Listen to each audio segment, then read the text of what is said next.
সন্তানের এই যে সারাক্ষণ অস্থিরতার যে ব্যাপারটা, হ্যাঁ? অস্থিরতামূলক যে আচরণটা করে থাকে, সারাক্ষণ দৌড়াদৌড়ি করতে থাকে। একটা জায়গায় একদমই স্থির হয়ে বসে থাকে না বা একদমই স্থির হয়ে দাঁড়িয়ে থাকতে পারে না। স্কুলে দিয়েছেন, কোনোভাবেই সে বেঞ্চে বসবে না বা চেয়ারে বসবে না। সারাক্ষণ পাচারি করবে, হাঁটবে, হ্যাঁ? টেবিলের উপর উঠে যাবে, চেয়ারের উপরে উঠে যায়, বেঞ্চের উপরে উঠে ওইখান থেকে জাম্প করে। এই ধরনের প্রবণতাগুলো, জানালার গ্রিল বেয়ে, বেয়ে উঠে যেতে চায়, হ্যাঁ? ফার্নিচারের উপরে থাকতে চায়। এই ধরনের প্রবণতাগুলো নরমালি এটাকে আমরা বলা হয় সেন্সরি প্রসেসিং ডিসঅর্ডারের একটা সমস্যা। ভয় পাবেন না, এটা ভয় পাওয়ার মতো কোনো ধরনের সমস্যা না, যেহেতু এটা একটা সমস্যা।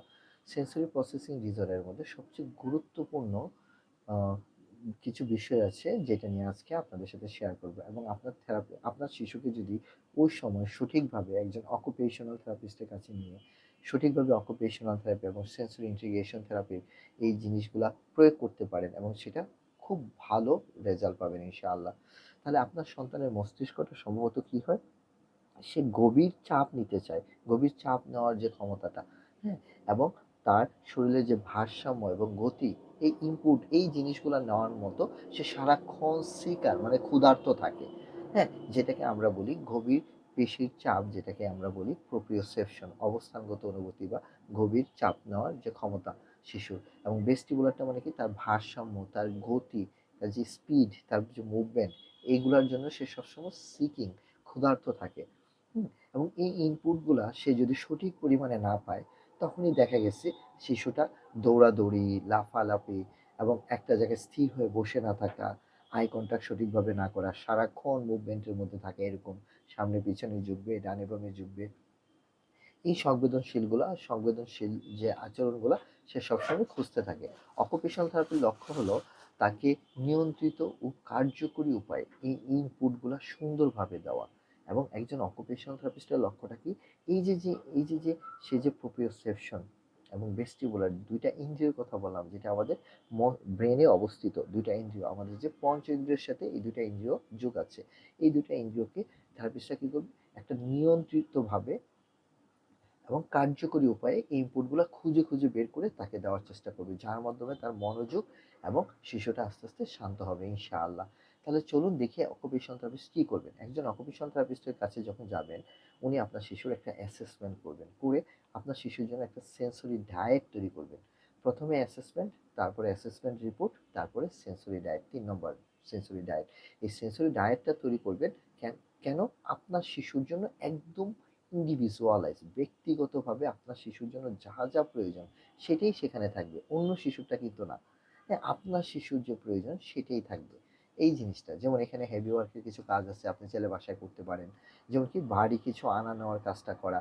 যেমন অনেকে কি করে যে দুই হাতে দুইটা 5 লিটার 5 লিটার বোতল ধরায় হাঁটায়, এটা কোনোভাবেই করবেন না, এটা কিন্তু কাজ করবে না, এটা হাতে ব্যথা বাড়বে, শিশু আলটিমেটলি টায়ার্ডও হবে না, শিশুর ওয়েট বেয়ারিং এক্সারসাইজও হবে না। আপনি যেটা করতে পারেন, প্রত্যেকটা শিশুর, আপনার শিশুর ওজন নেবেন, ওজন নিয়ে দেখবেন যে তার ওজনটা কত।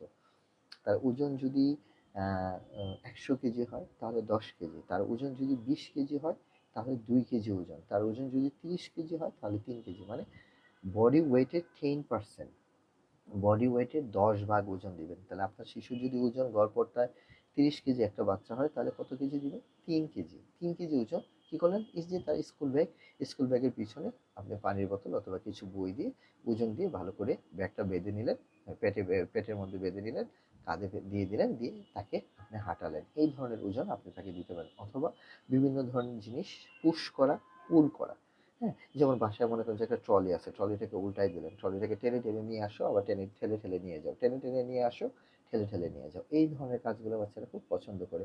হামাগুড়ি জাতীয় কাজ, এই ধরনের কাজগুলো বাচ্চারা পছন্দ করে। এবং স্কুলে যাওয়ার সময় স্কুল ব্যাগ কাঁধে নেওয়ার জন্য এটা আপনি অবশ্যই করতে পারেন। অবশ্যই বাসায় যেটা করবেন, সিঁড়ি ব্যবহার করবেন, লিফট খুব কম ব্যবহার করবেন। কি করবেন? সিঁড়ি দিয়ে ওঠা এবং সিঁড়ি দিয়ে নামা, এই ধরনের কাজগুলো করবেন। ভেস্টিবুলারের জন্য যে কাজগুলো করতে পারেন, অবশ্যই দোলনা অথবা জিম্বল। দোলনা, যে কোনো দোলনা প্রথমে আপনি ব্যবহার করতে পারেন। আর যদি আপনার থেরাপিস্টের রিকমেন্ডেশন থাকে, কারণ থেরাপিস্ট যদি জানে তার জন্য কোন ধরনের দোলনাটা বেশি কাজ করবে। কিছু বাচ্চা আছে কাপড়ের দোলনা, কিছু বাচ্চা আছে কাঠের দোলনা, কিছু বাচ্চা আছে আপনার হ্যামক টাইপ, কিছু বাচ্চার আছে আপনার টিউবের মতো।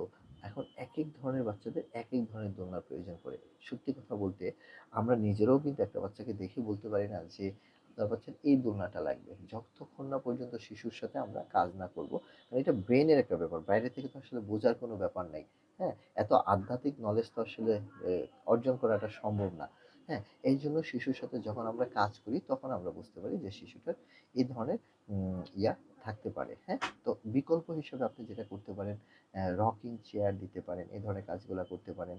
মাঝে, মাঝে কিছু কুশন আছে বা কিছু সফট কুশন আছে যেটা চেয়ারের নিচে দিয়ে থাকলে বাচ্চা খুব স্বাচ্ছন্দ্য বোধ করে। বিশেষ করে যারা স্কুলে যাচ্ছে, চেয়ারে বসে থাকতে চায় না, এই ধরনের কুশন এখন বাংলাদেশে পাওয়া যায়, সফট কুশন। এই যে আমরা অনেক সময় সোফাতে দিয়ে রাখি না, সোফার পিছনে এরকমই পাতলা একটা কুশন বানিয়ে দিবেন, ও চেয়ারের মধ্যে দিয়ে ওটার মধ্যে বসবে। কারণ ওইখানে সে সফট একটা ইয়া পাবে এবং সে অনেকক্ষণ বসে থাকতে পারবে। পাটা যেন ফ্লোরে লেগে থাকে। পাটা যেন ফ্লোরে লেগে থাকে। খেয়াল করবেন যে চেয়ারটায় বসতেছে সেখানে যেন পাটা যেন না ঝুলে। পা ঝুললে বাচ্চা কিন্তু বসে থাকতে চাবে না। এটাও কিন্তু একটা বড় সমস্যা হয়ে থাকে। কারণ স্কুলের বেঞ্চগুলা একেকবার একটা স্ট্যান্ডার্ড হাইটের। সব বাচ্চা তো আর একরকম স্ট্যান্ডার্ড হাইটের হয় না। এইজন্য দেখা যায় যে অনেক বাচ্চা আমাদের বাচ্চাগুলা বসে থাকতে চায় না। এবং গবেষণায় দেখা গেছে যে সেন্সরি ইন্টিগ্রেশন থেরাপিটা, অকুপেশনাল থেরাপিটা যদি সুন্দরভাবে কাজ করা যায় তাহলে বাচ্চার দৈনন্দিন যে পারফরম্যান্স গুলো আছে সেগুলা যথেষ্ট ভালোভাবে ডেভেলপ করা সম্ভব হবে ইনশাআল্লাহ। এবং গবেষণায় এটাও প্রমাণিত যে শুধু আপনি ভেস্টিবুলার আর প্রোপ্রিওসেপশন নিয়ে কাজ করবেন তাহলে কিন্তু হবে না। আপনাকে সবগুলা সাবজেক্ট নিয়ে কাজ করতে হবে। সাবজেক্ট এই কারণে বললাম, স্কুলে যখন যাবেন অবশ্যই অঙ্ক আর ইংরেজি বিষয়ের উপরে গুরুত্ব দিবেন।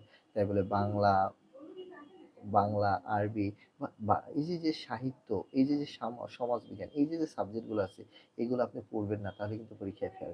ঠিক তেমনি সেন্সরি ইন্টিগ্রেশন থেরাপিতে অকুপেশনাল থেরাপিস্টরা যেটা করবেন, ভেস্টিবুলার এবং প্রোপ্রিওসেপশন নিয়ে অবশ্যই ওনারা কাজ করবেন কিন্তু অন্যান্য ইন্দ্রিয়গুলো নিয়েও কাজ করতে হবে। তাহলে গিয়ে সঠিক রেজাল্টটা পাবেন। একজন অভিভাবক হিসাবে আপনার যেটা কাজ হবে, আপনাকে অবশ্যই একটা সঠিক অকুপেশনাল থেরাপিস্টকে খুঁজে বের করতে হবে এবং সেই অনুযায়ী আপনি বাসায় কাজ করবেন আরকি। হ্যাঁ? আর যেটা করতে পারেন যে অভিভাবক প্রশিক্ষণটা নিতে পারেন। আপনারা চাইলে কিউজিল্যান্ডে এসে আপনি অভিভাবক প্রশিক্ষণটা নিবেন। সে অনুযায়ী কাজ করবেন এবং অভিভাবক প্রশিক্ষণ অনুযায়ী বাসায় সে অনুযায়ী কাজ করার ব্যবস্থা করবেন ইনশাআল্লাহ।